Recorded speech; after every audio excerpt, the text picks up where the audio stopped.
You are now entering the Back in Time podcast. We came, we saw, we kicked its ass. Killing me, Smalls. I'll be back. Roads. Where we're going, we don't need roads.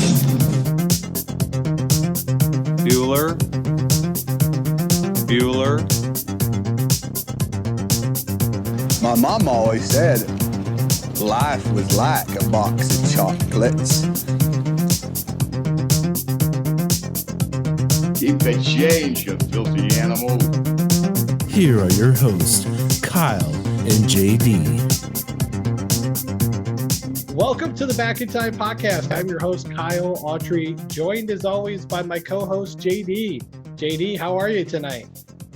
Fantastic. I've got a great story to tell about the time that I almost spilled milk on the floor, slipped, died, and wait. I don't want to die.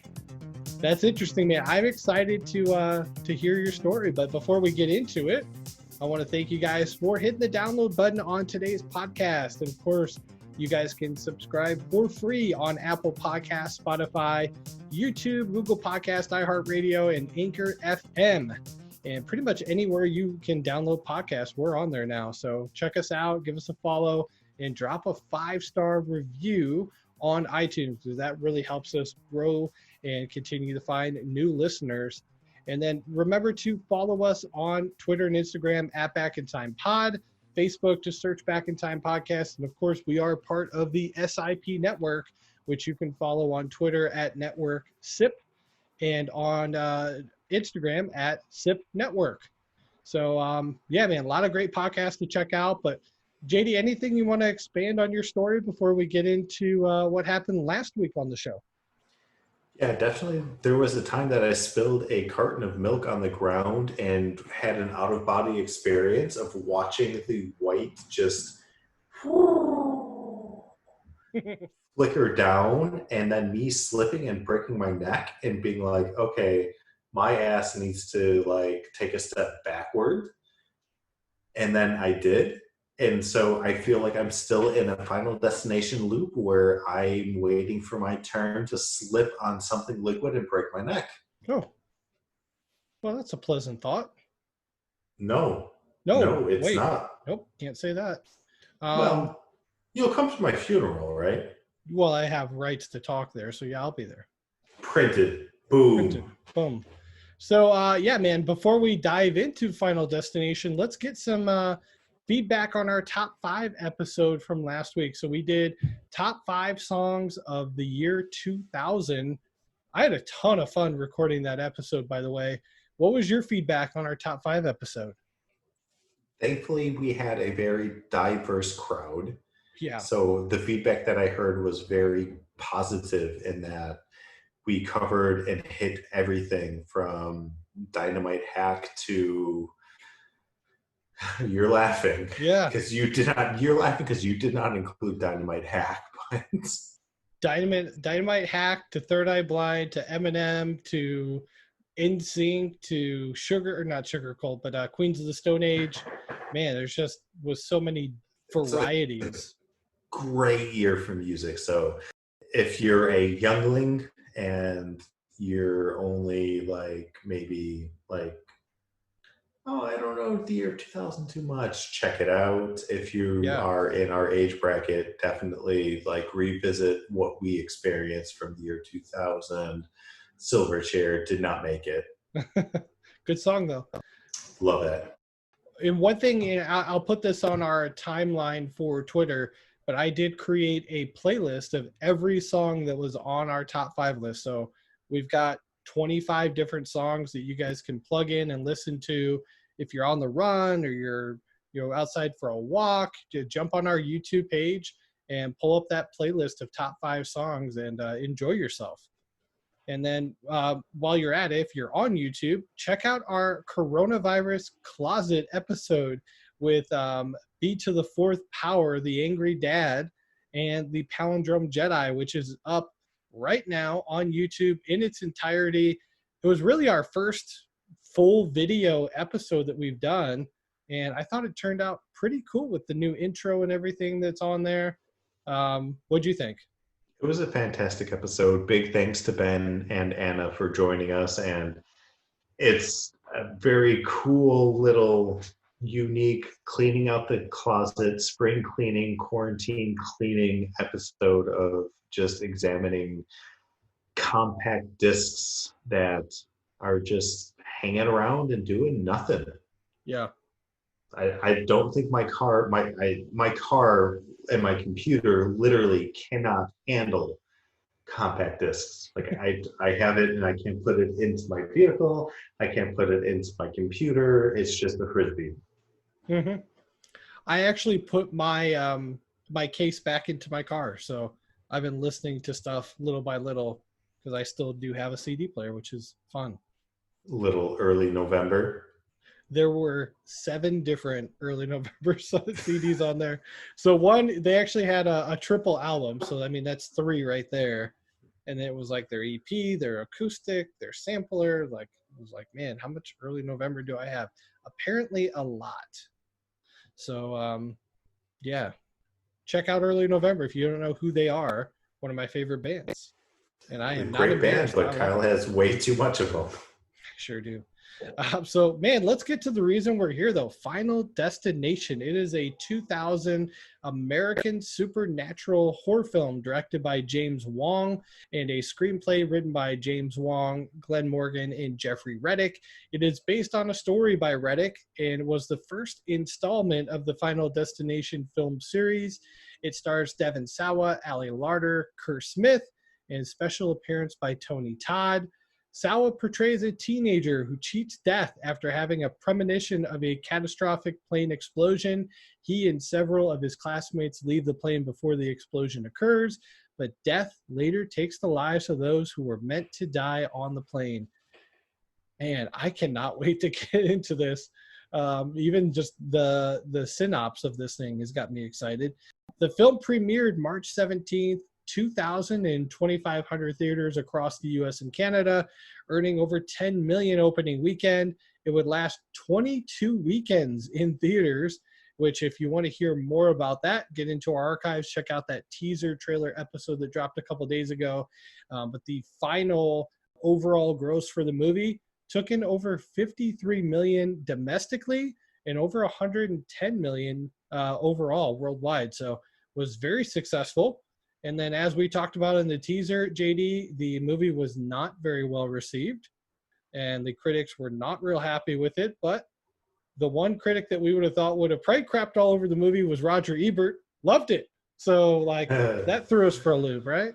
Absolutely. But I think that's the beauty of this movie. And as we will discuss a lot of the comparisons to other sci-fi chapters and franchises for sure. Like this belongs in the pantheon of greatness. Okay. But that's not always accepted by those that are judging. Okay. That's a good point. Now, one thing that they did get a little bit of feedback on, which was great, is this movie won a couple awards, believe it or not. So they had a Saturn Award for the best horror film of the year 2000. Sawa would take home the Saturn Award for Best Performance by a Younger Actor that same year.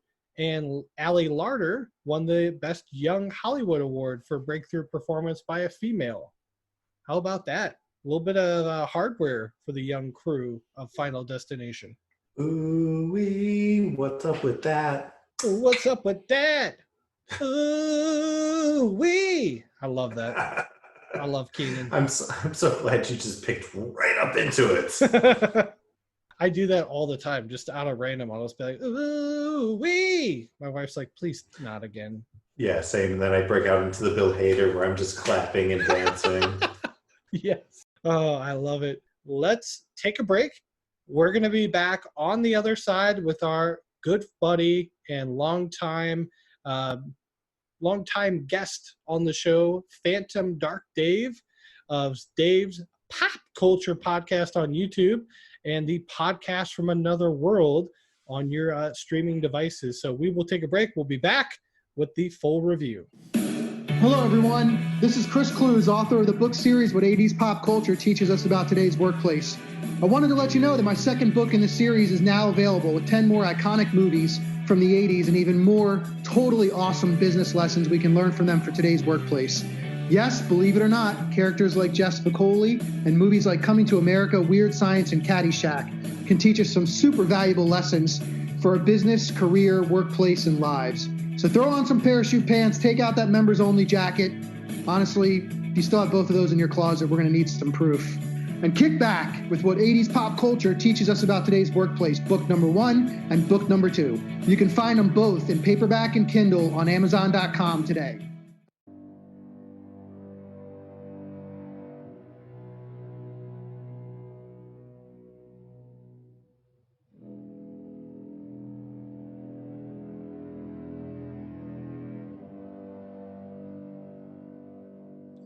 All right, we are back from the break, and if you're joining on YouTube, welcome to the show, because this is where I always cut in. You guys miss all the intro stuff, so if you want to hear that, get on to Apple Podcasts, Spotify, or one of those streaming services to listen to the full episode.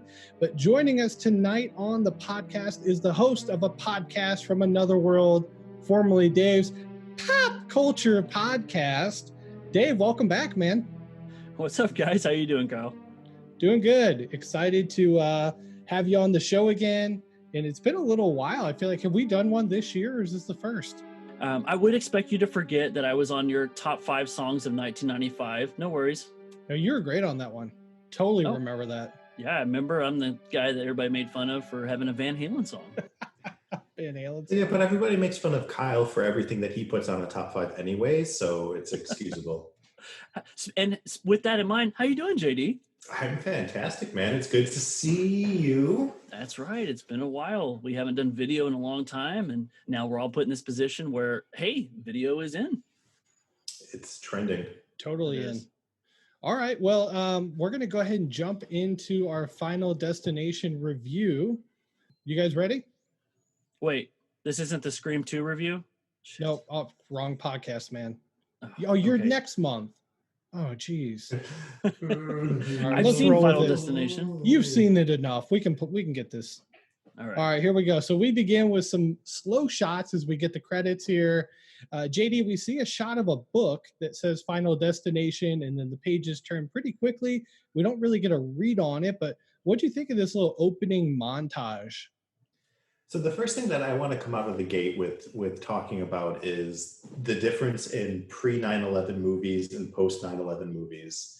And there's a vast difference between them. And a lot of that we're going to see in this intro, and then this opening scene sort of sets the stages for a comparable being Meet the Parents, where you can't have a movie that we're about to see after 9/11. And so, yeah, I love this intro. I got shivers during it for sure, and it's very cool, and they do a good job of setting it up. So I'm excited to really uncover the mystery behind the Final Destination. Definitely. And then we're also going to meet our first shot. We're going to see our first shot of our main character here, Alex Browning, played, of course, by Devon Sawa. Dave, what are your thoughts on Devon Sawa here as our lead character, Alex? It was so exciting to see him as a main character in the movie again, because as you know, we were both all in the same vein. We're all in the same age bracket. We loved seeing Devon Sawa pop up in all these movies. And then all of a sudden, you know, after Idle Hands, he does a couple of B movies, and then boom, pops up with this movie. And he's only got a few years on me when this movie comes out. And I remember thinking, man, he's playing an 18-year-old going to Paris. Like, this is awesome. And that's pretty much what his dad says here too. He's like, hey, you're 17, you got 10 days in Paris, go live it up. And then later that evening, we see Alex sleeping in his bed, and then there's some flickering going on in his room, and the alarm says 1, and then it flickers to 180, which is kind of neat. Now, I read an interesting fact that took them 3 days to get that shot of the alarm clock. So apparently it wasn't that easy to pull off, and they didn't have CGI where they could just, bloop, done. Or at least they weren't clever enough. I don't know. But anyway, we cut to the airport, and they're going to be boarding flight 180. Alex and the Wagner brothers load into the airport, and we have a nice young cast full of actresses and actors. And JD, what do you think about our young cast here as we kind of meet them little by little? Any standouts for you? Well, obviously, Devon Sawa was the man, and that's a gigantic cup that you're just sipping from. Sorry. Are you printing the video for this when we push this out for final? No video for this one. Okay, so let the record show Kyle is just chugging a big gulp right now. He's going to have to piss like a motherfucker real soon. Yeah. No, I'm a big fan of Devon Sawa, and if I'm not mistaken, he wasn't the first choice for the role. No, Tobey Maguire. And so I'm with Dave in that I was very appreciative of seeing, you almost made me say Toby. Devon, shout out to Devon Sawa. I tweeted at him last night while I was watching the movie, and of course he didn't respond, you lovable jackass. No kidding. No, I love it. And we've got Stifler in there, and we've got some other just Kerr Smith, who I know he's from something. Yeah. Now, do you know who was supposed to play who was supposed to play Claire? Was it not Dunst? It was. So they both passed on this and then took Spider-Man. Good choice. So yeah. Now Alex finds out that his birthday is the same time as the departure here, and then we arrive at the terminal. They're waiting for the plane to load, and Claire Rivers, played by Ali Larter, reading a book. And then his buddy Todd convinces Alex they better go use the bathroom now because they don't want the girls walking in after them and smelling that horrible stench. And next thing you know, we cut to the bathroom and we got some John Denver playing. And Alex says, he died in a plane crash. I'm like, wow, did he? Like, I'm Googling it myself. And then they board the plane, and every little thing seems to be kind of spooking Alex here. And at this point, he's going to move seats and sit next to Todd, who's not real happy about it because he wanted to sit next to one of the good-looking ladies. And then we're going to have our first clip here, The Premonition. Let's watch this first clip. Dave, thoughts on the ending as Carter meets his demise? A fantastic ending. I mentioned a minute ago how I kind of wish it had taken a different route. Had this been a plan B, it's a fantastic plan B. It really works for the movie. And something that, again, I keep saying this, that I don't know if I forgot, but what I caught this time was so amazing. So they're sitting there outside the cafe, and the restaurant, did you guys catch the name of the restaurant? That the sign breaks and falls? Because I caught the part of the sign that breaks, but fill us in on the name. And so I didn't write it down, but it basically ends with an O and 18. And when it breaks, it's 180, which is the flight number. And it's just like turn full circle. If flight 180 came at you again. And I don't know if, teenager me caught that in theater or not, but when I was rewatching it here, I was just like, holy shit, man. Well, not to mention that the Parisian guy in the background is playing a John Denver song. Yep. There you go. That's a great catch as well. I never caught any of that. At least I don't remember catching it as a teenager watching this in theaters. So that's it, man. Now, I will add in, now the original ending here, Alex dies, Carter and Claire survive. So it would have gone from him dying from the electrocution to a hospital room where Claire is having his baby and Alex's parents are there with her. So JD's laughing. It sounds like they might have made the right choice. Yeah, because people weren't real happy about the love affair, and then the baby part, they're just like, oh, come on, guys. What's the point of that? I mean, you have to think from a writing standpoint what you're doing to your story and to your characters and what payout that has in the long run. I like the idea, and I think Dave alluded to this a little bit, but what they essentially kind of played with was that death fantasy, kind of let the right one in kind of a thing, where you have somebody on their deathbed, and then Devon is just imagining this last sequence, which is kind of how I interpret what we just watched until we get to part two, where it definitely, it changes what we saw. But I think that that sort of death fantasy is a great play, and it works on many levels for sure. So, okay, Dave, man, 20 years now, Final Destination, 2 decades of it. How has it held up over the last 20 years? It completely stands the test of time, dude. There was a couple of scenes in here that I was like, oh, okay, that was clearly a little bit of computer generated. So like whenever they're sitting on the toilet or he's sitting on the toilet and the water comes out, I remember thinking when I first saw this, like, how did they do that? How did the water just stay in the cracks and do that? And now I'm like, oh, because it's a cartoon. But yeah, man, I love the fact that most of this movie uses practical effects, and we could talk about all the death scenes and what our favorites are, but it keeps it sweet. And I just think anybody who watches this movie for the first time, it really gets all the feels the same way that we did back in 2000. That's a great point. And my wife's not a horror fan, so I was watching this yesterday, and she was sitting there on the table, just on her computer, and it was the scene where Todd died. And the whole time she's just on pins and needles. She's like, "Is he about to die?" And I'm like, "Oh yeah, Todd's getting it." Now she's like, "What's gonna happen?" I'm like, "You're gonna see in a second." And he gets in the tub. I'm like, "And goodbye, Todd." And he's like, "Ugh." It's just like, yeah, it's awesome. I think it totally holds up because she was like, "Whoa, what the fuck?" And I'm laughing my ass off because I know what's happening. I feel like that's how your own death sequence will go, Kyle. You'll be laughing and dying at the same time. I kind of like that. I like to go out happy. Well, you're dead and you're 42, but what can we do? 42. You didn't get me very long. Jeez. Guy. All right. Well, quit with the butter pancakes. I'm picturing Homer Simpson when he makes the waffle and he puts an entire stick of butter into it and he just bites. I'm like, that's Kyle on Sundays. Oh gosh. So JD, are you surprised we haven't done this movie? I mean, it took us 2.5 years to get to Final Destination, and now that I watched the first one, I'm like, man, I gotta see 2. I need to see 3 again. 4 I could do without, but 5 I want to get into. I mean, I'm surprised we haven't jumped into this franchise yet. I think it is as powerful of a franchise as Saw is. And I think that the first movie sets the bar and sets the stage in such a great way that I'm with you in the same boat where like I want to watch part 2, 3. I'm good with 4, 5, and then 5 No Destination. There's a 6th one in there, is there not? Or nope, just stop at 5.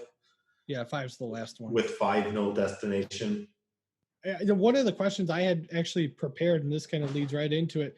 Dave, how do you rank the Final Destination franchise in comparison to some of those other like mid to late 90s and early 2000 franchises like Saw and Scream and I Know What You Did and all of those?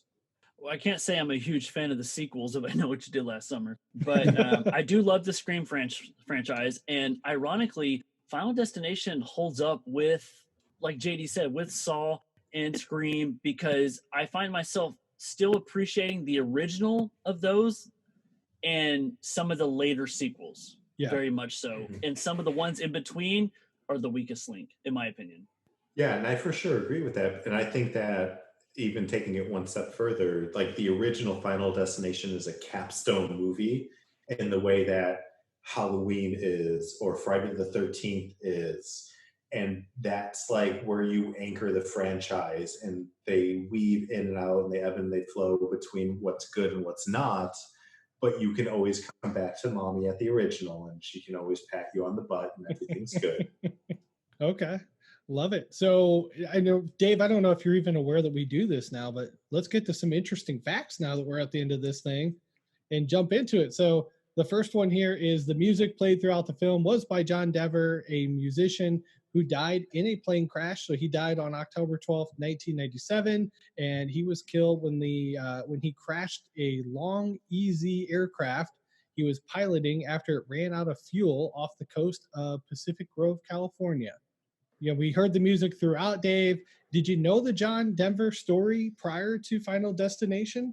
I didn't know the story, but I found myself doing the same thing where I'm like, holy crap, did he die in a plane crash? And I believed it. I was like, that sounds, but hearing that it was recent, like 1997, and this movie came out in 2000, like that's a big move to, kind of do that not far after. Yeah, I wonder if they tried to clear that with the family or something. That seems really insensitive if they didn't. Not only does the film borrow footage from the crash of the TWA Flight 800, it also borrows some other things as well. So the July 17th, 1996 flight was carrying a high school French club. It exploded suddenly, It was investigated for a possible deliberate act causing the accident, first a bomb, then a surface-to-air missile, and then as with the film, it was ultimately decided the crash was a result of mechanical failure, explosion in the central fuel tank. So, JD, again, John Denver was 97. This is a crash from 96, and we already have a movie about it in 2000. What do you think about that? Yeah, I'm not one to shy away from like the controversial when it comes to writing or when it comes to creation. And so I appreciate the fact that they went into this and said, like, we're going to use a basis of original actions of real life. And there's that Robert Pattinson 9/11 movie that came out shortly after 9/11 where they did the same thing. I never saw the movie. I will never see the movie, but you know the one I'm talking about? Yep. Sure do. Don't at all. There was a movie about him being like a high scale banker, and like it was like a romantic comedy. Okay. Up until the last day where he heads up to work, and you find out on 9/11. Okay. Yeah, I'll have to IMDb that one. I forget the name of it. Sure. Okay. Here's another interesting fact. Claire's cabin is the exact same cabin scene in the movie Lake Placid from 1999. Back to back, pretty decent location, I thought. But here's my question for you, Dave. We talked earlier about the original casting choices for Alex and Claire being Tobey Maguire and Kirsten Dunst. How different would this movie be with those two in this role as opposed to Ali Larter and Devon Sawa, you think? When I think of that, the first thing that comes to me is, would we have never have had Tobey Maguire and Kirsten Dunst Spider-Man? And Possibly. If that is a ripple effect, much like this movie, I like it the way it panned out because I really enjoy the Tobey Maguire, Kirsten Dunst Spider-Man first two movies. I'm not going to lie. I feel like if it's Tobey and Kirsten, they push that love scene through and we stick with the original ending probably. And I think this is a much different movie. We talked about this a little bit as well, but a little bit more backstory to it. So in the beginning, the idea was not for Final Destination to be a feature film. When the story was first conceived, it was written as a spec script for the episode of The X-Files. So before the script was actually pitched, a friend of Reddick's, who was one of the writers who worked for New Line, became aware of the story and was impressed by the unique concept. The colleague insisted Reddick adapt the story as its own movie instead, and the decision was made to move it from X-Files to its own project. JD, I know you were a fan of X-Files, right? Oh, absolutely. Every Sunday night, X-Files fan for sure. The Bree Sharp song about David Duchovny, Why Don't You Love Me? I was all into all of that. And so, and I still am a big Twilight Zone fan. I love everything that Rod Serling has done. And I think that X-Files is a good caveat between generations for that. And I'm excited that they had an idea that could have been an episode and they folded it out into a complete franchise. I think that's very telling to the genius and creativity behind the project. So I was a very loose X-Files watcher. I would watch it from time to time. I wasn't a tune in every week guy. Would this have been like a 4 or 5 episode arc, or would they have tried to stuff this into one episode and then it moves on to a different story? So I'm not familiar like with their format.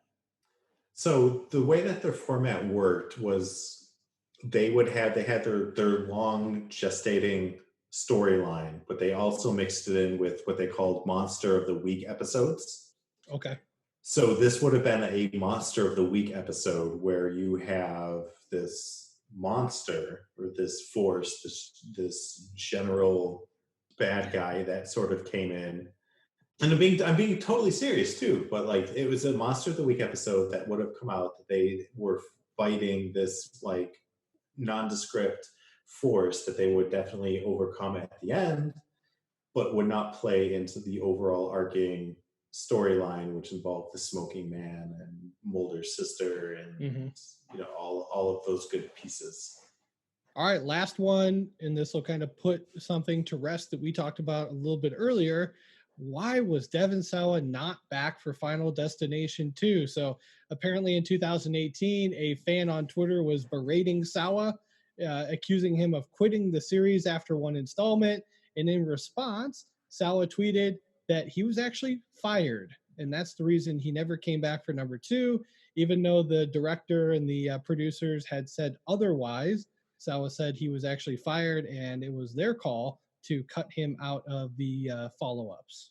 Dave, you're not happy with that at all, I can tell. Yeah, that's why part 2 sucks. There you go. Not a good move on their end. I'm sure whatever, I know he was dealing with some demons at that point. He was having some issues, but we're going to start it. We're going to start it. Hashtag don't fire Devon. Yeah. It is what it is, man. But that'll put a bow tie on the Final Destination episode. Dave, man, what's going on with your podcast? The podcast from another world in another room. Oh, I was just going to congratulate you for saying it twice without messing it up, but there it is. Yeah, I added a little tag to the end, but I did get it right. It's always me that messes it up. So give Kyle credit for being, regular. Oh, no, I listen to your show. It's both of you. It's definitely both of us. You may do it more, but you guys have fun with that. So I say like Kyle's bowel movements, he's very regular or irregular. But anyways, continue.